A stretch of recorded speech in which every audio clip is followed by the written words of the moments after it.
Hello, everyone. Thanks for joining us for another installment of IAC 101.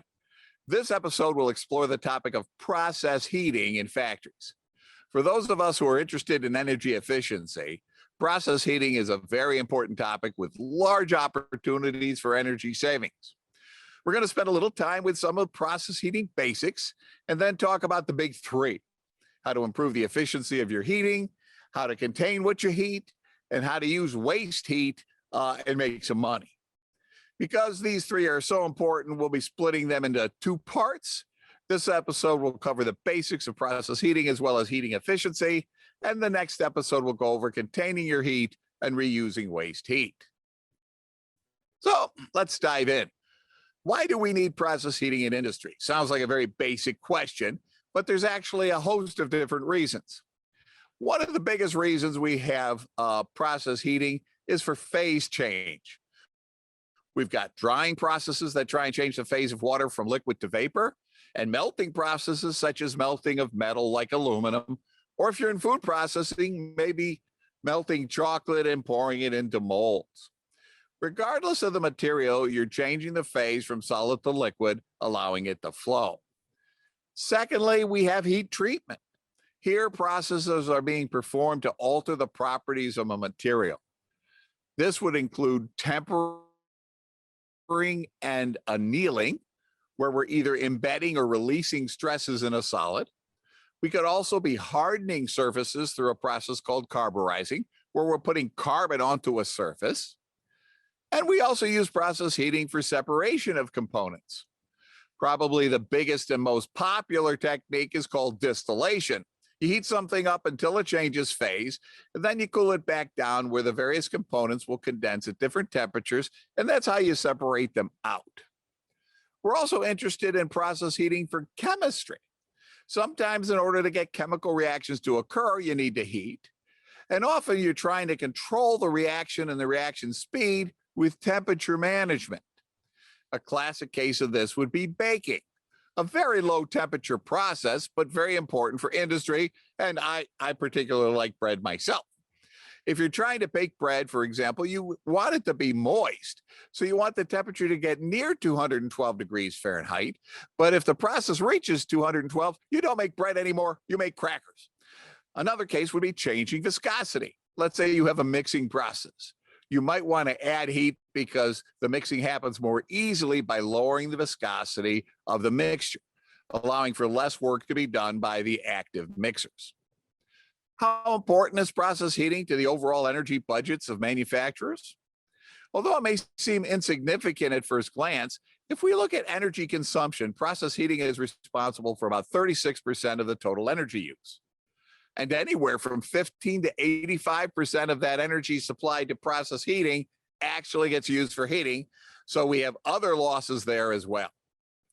Process heating energy use and cost can often be reduced by 15% or greater through better practices and system improvements, why the reason we focus on it so much. As an intermediate step in process heating, we often utilize steam. Basically, a boiler is used to make steam, and then we transport that steam and use it for a heating activity later on. Steam is a major process, requires its own segments. So we'll talk about steam in separate videos after this one. The rest of this episode will discuss various areas of process heating aside from steam. So with this large variety of process heating needs, it's not going to be at all surprising that you're going to have a huge range of temperatures and a wide variety of practices. Blast furnaces need up to nearly 3,000 degrees Fahrenheit, whereas with dryers, you may only get as high as 120 or 130 degrees. And it isn't always the case that the most energy is used for high temperatures. Sometimes low temperature processes can have enormous flow rates and can amount to more energy passing through than higher temperature processes. So that's why we're going to heat. But what about how we're going to heat? There are three major ways: using electricity to heat, using chemical reactions, which generally refers to burning fossil fuels, or nuclear reactions such as fission or fusion. Now, fission and fusion are not of current industrial interest, so we're not going to spend any time on them. And less common methods of heating you'll encounter in a factory include frictional heating, shear heating, condensation heating, and compression heating. Frictional heating occurs by rotating one part against another to generate heat. Shear heating occurs when you're shearing a material. Plastic extrusion is the biggest example of this. And for condensation heating, here's one example. Let's say you have water condensed, which releases a known amount of energy and heats things up. And that can be used as a way of melting solder joints in electronic equipment. Lastly, there's compression heating, which recognizes that gases, when compressed, will warm up and their temperature gets very high. Switching over to electrical heating, we have three ways for how that's done. The most common is going to be resistive heating, where you have a wire that has a high resistance.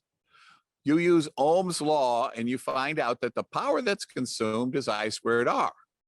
And so that wire is going to have to get rid of that energy somewhere. And so the temperature of the wire goes up. As you can see from the picture, the wires can actually become radiant. So you have all three forms of heat transfer: conduction, convection, and radiation. This is normally a very dependable way to heat things. Precautions must be taken, however, because if you raise the temperature beyond where it's designed, this can increase the resistance, and therefore the I squared R can get bigger, and so you can often end up burning out a system. Now, with resistive heating, we're heating the wire, whereas in induction heating, we're heating via an electric field induced by a current in a nearby material. This is often at a higher frequency than 60 hertz, and instead of heating a wire, we're going to heat the material inside. The picture shows you a red hot metal, and what's really happening here is the induced current is creating eddies within the solid material, which then gets very hot. It's a very efficient way to heat things, but whatever you're trying to heat must be a material that carries electricity, such as metal. Then finally, if you want to go to higher temperatures, you can use electric arcs. Think about putting a voltage across a non-conducting medium such as air, and you're going to see very little current flow. But now crank up the voltage higher and higher, and at some point the non-conducting medium breaks down into a plasma, which then allows high currents to flow and create very high temperatures, which are good if you want to melt metal, for example, in a foundry. Or another possible application is if you're looking at MSW, municipal solid waste. The problem with waste is not the easy stuff, the tires, the wooden pallets. It's the chemicals that are in the solid waste as well. So if you're going to burn MSW, you need to do it at a really high temperature so you can break down the bad chemicals. And a plasma arc is one technology that is available for doing that. So electricity sounds like a pretty good resource until you recognize that it is inherently less efficient than direct combustion. And this is because the power plants generating that electricity are most often using direct combustion, which only converts about 33% of the combustion released energy into electricity. So before you even get to your plant, you've given up 2/3 of the energy. However, there are still pros to using electricity to heat. You can do it locally with very precise control. And so where you need very accurate temperatures, you often see electrical heating. Also, if you have a lot of different places where you want to heat, you might use electrical resistive heating rather than bringing a fuel source in and having combustion in multiple places. And you won't have to deal with exhaust. And you can reach very high temperatures. In a decarbonized world, where we are trying to reduce the amount of carbon fuels we use, if you're using electricity, you can assume that the power plants are becoming greener by using more renewables, say, and less carbon-based burning. Therefore, it's always going to be available as an energy source with the potential to be cleaner depending on what made the electricity. Still, the process is rather inefficient, as we said, and because it's inefficient, it's expensive. This brings us to heating through chemistry, or in other words, burning stuff. Ever since cavemen discovered how to use fire, we have been burning things in order to heat ourselves, or food, or processes in a factory. There are two big pros for fossil fuels. It's cheap and it's plentiful. However, it has a number of cons. For one, it emits CO2, which is believed to contribute to climate change. Fossil fuel users also face the issue of exhaust. In any place where you have combustion, you have to deal with the exhaust and the products of combustion. One of the products can be carbon monoxide, which is deadly to humans. Temperature control can also be a problem because of control through feedback loops, which are slower and tend to be cruder than an electrical system. Also, it's very difficult to get a good balance between complete combustion and getting enough oxygen in contact with your fuel without having an excess of oxygen that lowers the efficiency of the process. The energy breakdown in a furnace can be shown in something we refer to as a Sankey chart. In this particular case, we bring in some sort of gross fuel input, some of which we might not even burn. If it's natural gas, we burn it all, but if it's fuel oil, you might see smoke coming out of a smokestack, and that's unburned hydrocarbons. Then we have the fuel that we're actually going to burn. We burn the fuel and release energy, but because the products of combustion must be exhausted, a portion of is going to go up the stack in what we refer to as flue losses. Those products of combustion and any unburned nitrogen and oxygen in there are very hot, so they'll have to go up and out of the flue as well, and we get nothing useful out of it. In addition, we've got losses having to do with the opening loss, which is when heat leaks out of the openings of these furnaces, in addition to any energy transfer through the wall. Also, if we have any kind of cooling system to keep things from getting overheated, that could also be a loss. So you see the useful output being this small orange arrow coming out, and the efficiency of the ratio of the size of that orange arrow to the yellow arrow, which is the gross input coming in.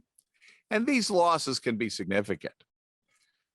Now let's dig into some of the projects we might want to undertake to improve the performance of our process heating system. And the first has to do with heating efficiency. This is going to be on the combustion side. It's not going to be for electrical heating because electrical heating is normally extremely efficient after you buy the electricity from the power company. In terms of furnace combustion, there's a couple things we look at right away. First is checking the air to fuel ratio in the stack. It shouldn't be zero, but there shouldn't be very much of it. By that, I mean oxygen. Otherwise, you're bringing too much air into your furnace. We also have furnace pressure controls. If you got a fan that's pushing too hard into the furnace, you can have positive pressure, which would create leaks and dump combustion byproducts into the surrounding space, meaning in where your workers are in the factory. If a fan is pulling air into the furnace at too great a rate, you can get a negative pressure.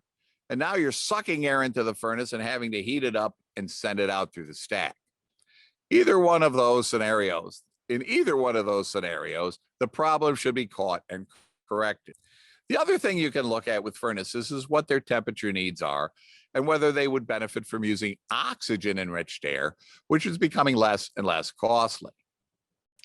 This is a technology where we increase the percent of oxygen in the air, letting you burn all of the fuel with less excess air. This will also normally provide higher temperature, resulting in a more efficient process.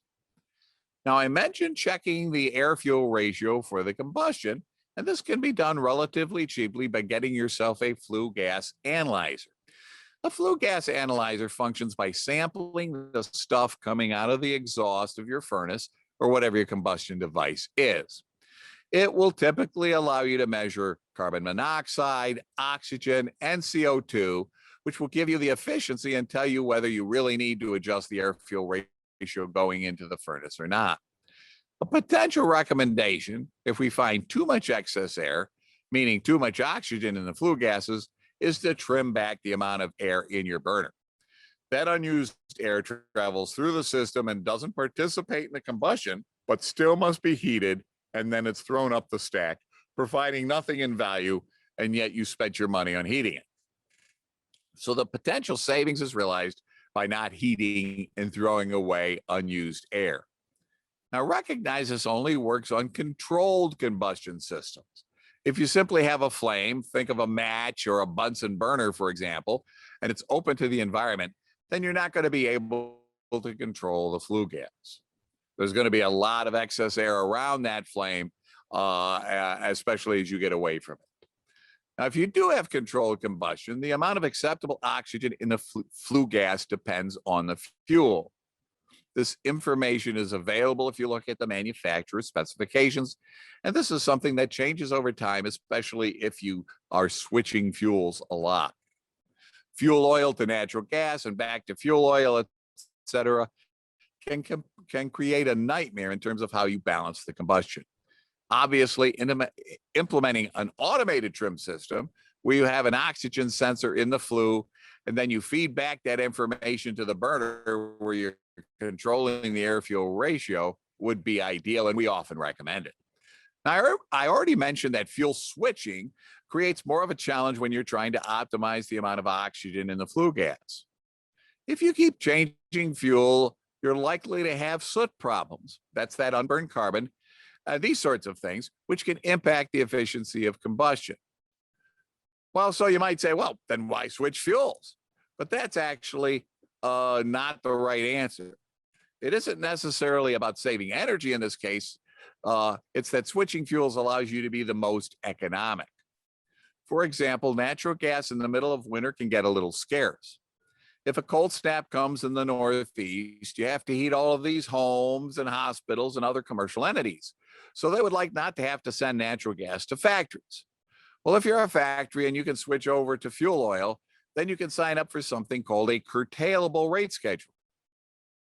This means that if they tell you once or twice a year you have to stop using natural gas, you say, okay. And while the rest of the time you get a very substantial savings.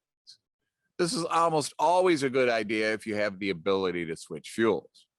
Also, being able to switch fuels can give you the opportunity to use renewables or opportunity fuels.